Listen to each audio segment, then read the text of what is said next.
ശബരിമല സന്നിധാനത്ത് നട തുറക്കുകയാണ്. അതിന്റെ ദൃശ്യങ്ങളിലേക്ക് നമ്മൾ പോകുന്നു. സജീവ് സി വാര്യർ അവിടെ നിന്ന് വിവരങ്ങളുമായി ചേരുന്നു. സജീവ, നട തുറന്നിരിക്കുന്നു. ഇനിയുള്ള ചടങ്ങുകൾ എങ്ങനെയാണ്?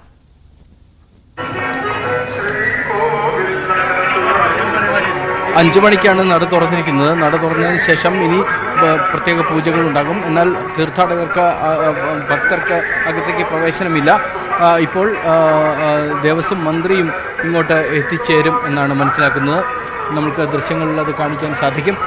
അതേസമയം ആചാരപ്രകാരമുള്ള നടപടികൾ എല്ലാം തന്നെ ഉണ്ടാകും. ദേവസ്വം മന്ത്രി അടക്കമുള്ള പ്രമുഖർ ഉണ്ടാകും. ഇവിടെ കെ.യു. ജനീഷ് കുമാർ അടക്കമുള്ള ജനപ്രതിനിധികളെല്ലാം തന്നെ എത്തിയിട്ടുണ്ട്. ദിലീപ് അടക്കമുള്ള താരങ്ങൾ എത്തിയിട്ടുണ്ട്. അത്തരത്തിൽ VIP-കളെ കൊണ്ട് നിറഞ്ഞിരിക്കുകയാണ് ഇപ്പോൾ സന്നിധാനത്തിന് തിരുമുറ്റം.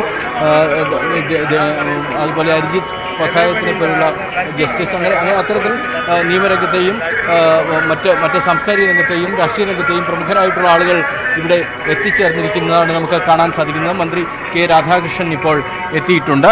നമുക്കത് നമ്മുടെ മകരവിളക്കിൻ്റെ ഏതാനും സമയം കൂടിയുണ്ട്. ഇനിയിപ്പോൾ എന്തായാലും സംവിധാനങ്ങളിലൊക്കെ തൃപ്തിയുണ്ടോ? ക്രമീകരണങ്ങളെല്ലാം നല്ലപോലെ നടത്തിയിട്ടുണ്ട്. പൊതുവെ നല്ല രീതിയിൽ തന്നെ വിളക്ക് നമുക്കെല്ലാവർക്കും ഭക്തർക്കെല്ലാം കാണാൻ സൗകര്യം ഉണ്ടാക്കിയിട്ടുണ്ട്. ഒരു പ്രശ്നം ഉണ്ടാകാൻ സാധ്യതയില്ല. തിരക്കൊക്കെ ഫലപ്രദമായി തന്നെ നമ്മൾ നിയന്ത്രിച്ചു. എല്ലാ തിരക്കുകളും നല്ലപോലെ നിയന്ത്രിച്ചിട്ടുണ്ട്. ശരി, ഇനിയിപ്പോൾ നമുക്ക് തിരുവാഭരണ ഘോഷയാത്ര കഴിഞ്ഞതിന് ശേഷം നമുക്ക് സംസാരിക്കാം. മന്ത്രി കെ രാധാകൃഷ്ണനാണ് ഇപ്പോൾ നമ്മോട് സംസാരിച്ചത്, മാധ്യമങ്ങളോട് സംസാരിച്ചത്. അദ്ദേഹം ഇവിടെ ഉണ്ടാകും. തിരുവാഭരണ ഘോഷയാത്രയെ സ്വീകരിച്ച് ആനയിക്കുന്ന ചടങ്ങ് ഔദ്യോഗികമായി ആനയിക്കുന്നത് അങ്ങനെയായിരിക്കും.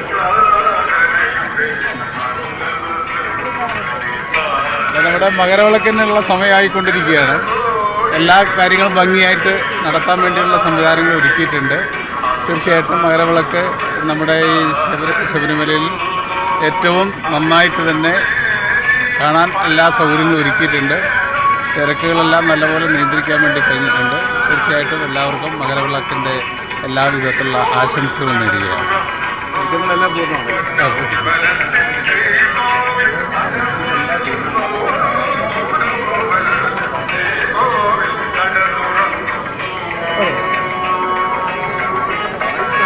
നമ്മൾ ദൃശ്യങ്ങളിൽ കാണുന്നത് പോലെ പ്രധാനപ്പെട്ട ആളുകളെല്ലാം തന്നെ ഈ പ്രദേശത്ത് എത്തിച്ചേർന്നു, സന്നിധാനത്ത് എത്തിച്ചേർന്നു. ഈ തിരുമുറ്റത്ത് അവർക്ക് പ്രത്യേകം തയ്യാറാക്കിയ മേഖലകളിൽ അവർ ഉണ്ടാകും. അവർക്കെല്ലാം തന്നെ സുരക്ഷ ഒരുക്കാൻ പോലീസ് സംഘം തയ്യാറാണ്. ഒപ്പം ചുറ്റുപാടുമുള്ള ലക്ഷക്കണക്കിന് ഭക്തർക്ക് സൗകര്യങ്ങൾ ഒരുക്കാനും അവർക്ക് വേണ്ട സുരക്ഷ ഒരുക്കാനുമായി, തീർത്ഥാടകർക്കുള്ള സൗകര്യങ്ങൾ ഒരുക്കാനുമായി പോലീസ് സംഘവും ദേവസ്വത്തിൻ്റെ വിഭാഗവും മറ്റ് വകുപ്പുകളുടെ ഉദ്യോഗസ്ഥരുമെല്ലാം തന്നെ തയ്യാറായി നിൽക്കുന്ന ഒരു കാഴ്ചയും നമുക്ക് കാണാൻ സാധിക്കും. അശ്വതി, ശരി, ഭക്തിസാന്ദ്രമാണ് സന്നിധാനം. അല്പസമയത്തിനകം തിരുവാഭരണ ഘോഷയാത്ര സന്നിധാനത്തേക്ക് എത്തും. അത് സ്വീകരിക്കുന്നതിനായി ദേവസ്വം മന്ത്രി ഉൾപ്പെടെയുള്ള ആളുകൾ സന്നിധാനത്തേക്ക് എത്തിയ കാഴ്ചയാണ് ഇപ്പോൾ പ്രേക്ഷകർ കാണുന്നത്. സന്നിധാനത്ത് നിന്നുള്ള തത്സമയ ദൃശ്യങ്ങളാണ് ഇപ്പോൾ കണ്ടുകൊണ്ടിരിക്കുന്നത്. വലിയ പോലീസ് സുരക്ഷയിലാണ്, വലിയ പോലീസ് സന്നാഹമാണ് അവിടെയുള്ളത്. ഓരോ ഭക്തനും തൊഴുത് മകരജ്യോതി ദർശിച്ച് മടങ്ങുന്നത് വരെയുള്ള ഉത്തരവാദിത്തം അവർക്ക് ഓരോരുത്തർക്കുമുണ്ട്. അത്തരത്തിൽ പഴുതടച്ചുള്ള സുരക്ഷാ ക്രമീകരണങ്ങളാണ് അവിടെ ഏർപ്പെടുത്തിയിട്ടുള്ളത്. ഇപ്പോൾ മന്ത്രി അടക്കമുള്ളവർ അവിടെ എത്തി സംസാരിക്കുകയാണ്, ദേവസ്വം അധികൃതരുമായി സംസാരിക്കുകയാണ്. സജീവ തുടരുന്നുണ്ട്. സജീവ, എപ്പോഴാണ് തിരുവാഭരണ ഘോഷയാത്രയ്ക്കുള്ള സ്വീകരണം അവിടെ നൽകുക? അതിനുള്ള തയ്യാറെടുപ്പുകളിലാണ് എന്ന് ദൃശ്യങ്ങളിൽ നിന്ന് മനസ്സിലാക്കുന്നു. ഈ തന്ത്രി ഹാരമിട്ട് അയക്കുന്ന ആളുകൾ അവിടെ നിന്ന് പുറപ്പെട്ടു കഴിഞ്ഞിട്ടുണ്ടോ, അതോ ഇനിയാണോ ആ ചടങ്ങുകൾ നടക്കുക?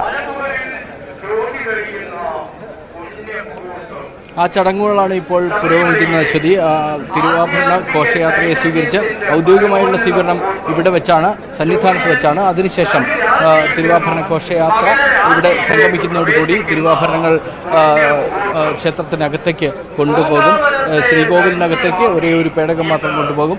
അതിനുശേഷമാണ് നമ്മൾ എല്ലാവരും കാത്തിരിക്കുന്ന ദീപാരാധനയും അതിനെ തുടർന്നുള്ള പ്രത്യേക ദീപാരാധനയും അതിനെ തുടർന്നുള്ള മകരവിളക്ക് ദർശനവും മകരജ്യോതി തെളിയുന്നതടക്കമുള്ള അത്ഭുത കാഴ്ചകളിലേക്ക് നമുക്ക് പോകേണ്ടിയിരിക്കുന്നത്.